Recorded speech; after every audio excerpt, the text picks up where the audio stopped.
ആത്മബന്ധു.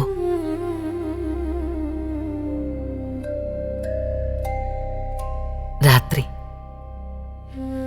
ഒരു മഴ പോലെ, ഒരു സാന്ത്വനം പോലെ, സ്നേഹമയമായ ഒരു സ്പർശം പോലെ വന്ന് വിളിക്കുകയായി. ഈ ദിവസം കടന്നുപോയി കഴിഞ്ഞിരിക്കുന്നു. ഈ ദിവസത്തിൽ നിന്ന് ലഭിച്ച ഊർജമെല്ലാം ഇനി രാത്രിയുടെ മടിത്തട്ടിലേക്ക് വെച്ച് ഒന്ന് വിശ്രമിച്ച് 10 മടങ്ങാക്കിക്കൊണ്ട് നാളെ പ്രഭാതത്തിൽ തിരികെ സ്വീകരിക്കാം. രാത്രി അമ്മയെപ്പോലെ നമ്മളെ ക്ഷണിക്കുകയാണ്. മനസ്സിലേക്ക് വന്ന വിചാരങ്ങൾ, മനസ്സിലേക്ക് കടന്നു വരുന്ന വികാരങ്ങൾ, സുരക്ഷിതമല്ലെന്ന തോന്നൽ, ഭയം, നിരാശ, എല്ലാം ഈ അമ്മയോട് നമുക്ക് പറഞ്ഞ് സമർപ്പിച്ച് വിട്ടുകളഞ്ഞ് എല്ലാറ്റിൽ നിന്നും മുക്തമായി ഉറങ്ങാൻ തയ്യാറാകാം. നമ്മുടെ ജീവിതത്തിലെ പ്രശ്നങ്ങളെ, നമ്മുടെ ജീവിതത്തിലെ ദുഃഖങ്ങളെ തുറന്നു പറയുവാൻ നമുക്കൊരാളുണ്ടാകുന്നത് തീർച്ചയായും സന്തോഷകരമായൊരു കാര്യമാണ്. പക്ഷേ എന്ന് കരുതി നമ്മൾ ദുഃഖങ്ങൾ പറയുന്ന ഒരാൾ നമ്മുടെ എല്ലാ ദുഃഖങ്ങളും പരിഹരിച്ചു തരുമെന്ന് പ്രതീക്ഷിക്കരുത്. അല്ലെങ്കിൽ ആ വ്യക്തിയാണ് എൻ്റെ ദുഃഖത്തിനുള്ള സകല പരിഹാരവും എന്ന് കരുതുകയും അരുത്. കാരണം മറ്റൊരാൾക്ക് ഒരിക്കലും ഒരു പരിഹാരമാകാൻ കഴിയില്ല. നിങ്ങളുടെ ഏത് പ്രശ്നത്തിനും പരിഹാരമാകാൻ കഴിയുന്നത് ഒന്നിന് മാത്രമാണ്, നിങ്ങൾക്ക് മാത്രം. നിങ്ങൾ എന്നത് എത്ര വലിയ ശക്തിയാണെന്നറിയുമോ? ഈ ജീവിതമാകുന്ന മത്സരത്തിൽ എത്രയെത്ര ഇടങ്ങളിലാണ് ജയിച്ചു നിൽക്കുന്നതെന്നറിയുമോ? അച്ഛനിൽ നിന്ന് അമ്മയുടെ ഗർഭപാത്രത്തിലേക്കുള്ള ആ യാത്രയിൽ എത്ര കോടി ബീജങ്ങളുണ്ടായിരുന്നു. പക്ഷേ ജയിച്ചയാൾ നിങ്ങളാണ്. അവിടം തൊട്ട് ജയിക്കാൻ തുടങ്ങിയിരിക്കുന്നു. അവിടം തൊട്ട് നിങ്ങളിൽ ആ മനഃശക്തിയുണ്ട് വിജയിക്കുവാനുള്ള, സകല പ്രശ്നങ്ങൾക്കും പരിഹാരം തേടുവാനുള്ള, ലക്ഷ്യത്തിലെത്തുവാനുള്ള ബോധ്യം. അതൊരിക്കലും കൈമോശം വന്നിട്ടില്ല.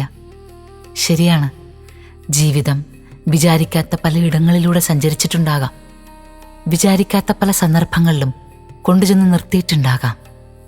വഴിയറിയാതെ കുഴങ്ങിപ്പോയിട്ടുണ്ടാകാം.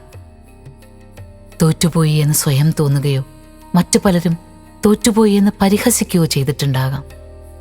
പക്ഷേ അപ്പോഴൊന്നും ആ ശക്തി, ഉള്ളിലെ ശക്തി തളർന്നു പോയിട്ടില്ല. ഓർത്തു നോക്കൂ, ആ സന്ദർഭങ്ങളിൽ നിങ്ങൾ നിങ്ങളെ എങ്ങനെ തിരിച്ചു പിടിച്ചു? അതെ, നിങ്ങൾ തന്നെയാണ് തിരിച്ചു പിടിച്ചത്. നിങ്ങൾ വല്ലാതെ വിഷമിച്ചൊരു നിമിഷത്തെ ഒന്ന് ആലോചിച്ചു നോക്കൂ. ആ നിമിഷത്തിൽ നിന്ന് പുറത്തേക്ക് കടന്നത് എങ്ങനെയാണ്?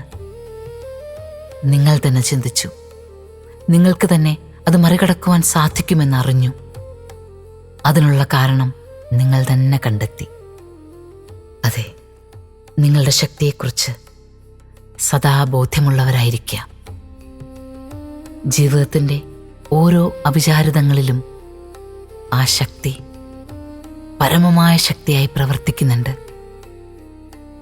അതിൽ ഉറച്ചു വിശ്വസിച്ചുകൊണ്ട് ഈ രാത്രി ഉറങ്ങാൻ തയ്യാറാകുമ്പോൾ നിങ്ങളെന്ന നിങ്ങളുടെ ആത്മാർത്ഥ സുഹൃത്തിനെ ഒന്ന് കാണുക. ഞാൻ എൻ്റെ ആത്മാർത്ഥ സുഹൃത്തായി എന്നെ തന്നെ കാണുന്നു. എൻ്റെ ആത്മാർത്ഥ സുഹൃത്തിനോട് എനിക്ക് പറഞ്ഞു കൊടുക്കേണ്ടതില്ല ഞാൻ എന്താണെന്ന്, ഞാൻ എന്താണ് ചിന്തിക്കുന്നതെന്ന് പറഞ്ഞു കൊടുക്കണ്ട. സദാ എന്നിലെ ശക്തിയായി, എന്നിലെ ഊർജമായി അതവിടെ എല്ലാ കാലങ്ങളിലും നിലകൊള്ളുന്നുണ്ട്. ദീർഘമായി ഉള്ളിലേക്കെടുക്കുന്ന ഓരോ ശ്വാസത്തിലും എന്നെ തന്നെ കാണാം. കുട്ടിയായിരുന്നപ്പോഴുള്ള ഞാൻ, എൻ്റെ സന്തോഷങ്ങൾ.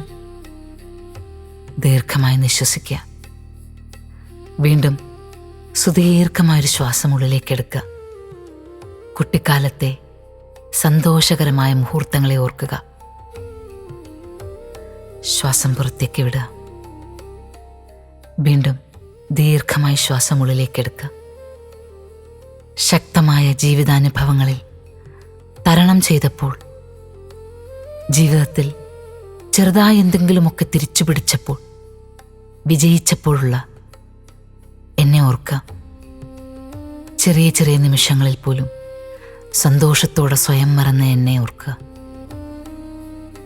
ദീർഘമായി ശ്വാസം പുറത്തേക്ക്. ശ്വാസം സുദീർഘമായി അകത്തേക്കെടുക്കുക. ഓരോ കോശങ്ങളിലേക്കും നമ്മളുടെ ആന്തരിക ശക്തി കടന്നു വന്ന് നമ്മളെ ബലപ്പെടുത്തുന്ന അറിയുക. അതെ, ഏത് ജീവിത സാഹചര്യങ്ങളെയും മറികടക്കുവാനുള്ള ശക്തി എൻ്റെ ഉള്ളിൽ തന്നെ നിക്ഷിപ്തമാണ്. ഈ പ്രപഞ്ചത്തിൽ ജീവനുണ്ടായ കാലം മുതൽ പരാശക്തിയുടെ ഒരംശം ജീവനുള്ള സകലതിലും നിക്ഷിപ്തമാണ്. ഞാനും അതേ ശക്തിയുടെ പ്രതിബിംബമാണ്, അംശമാണ്. അതുകൊണ്ട് തന്നെ അനുതര സാധാരണമായ ശക്തിവിശേഷങ്ങൾ എൻ്റെ മനസ്സിലും എൻ്റെ ശരീരത്തിലുമുണ്ട്. ഏത് രോഗാവസ്ഥകളെയും അതിനാൽ എനിക്ക് മറികടക്കാൻ സാധിക്കും. ഒരു രോഗവും വരാതെ എൻ്റെ രോഗപ്രതിരോധ ശക്തി വർദ്ധിപ്പിക്കാൻ എനിക്ക് സാധിക്കും. എൻ്റെ മനസ്സിൻ്റെ ആരോഗ്യത്തെ അനാവശ്യ ചിന്തകളാൽ തളർത്താതിരിക്കാൻ എനിക്ക് സാധിക്കും.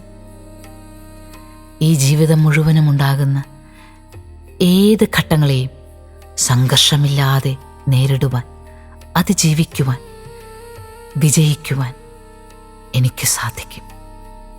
കാരണം ശക്തിയുടെ ഇരിപ്പിടമാണ് ജീവനുള്ള ഓരോ വസ്തുവും. ചലിക്കുമ്പോൾ ചലിക്കുമ്പോൾ ചലിക്കുമ്പോൾ ശക്തി വർദ്ധിച്ചുകൊണ്ടേയിരിക്കുന്നു. അതിനാൽ നിരന്തരമായി ചലനങ്ങൾ സംഭവിച്ചുകൊണ്ടേയിരിക്കുന്നു. ഈ ശ്വാസം ദീർഘമായ ഉള്ളിലേക്ക് ചെന്ന് അകതാരിനെ നിറച്ച് പുറത്തേക്ക് സഞ്ചരിക്കുന്നു എന്നതുപോലെ ചലനങ്ങൾ. ആ ചലനങ്ങൾക്കൊടുവിൽ ഉറക്കവും ഉറക്കത്തിനപ്പുറത്ത് ഉണർവും എന്നെ കാത്തിരിക്കുന്നു. ആത്മബന്ധു, ശുഭരാത്രി.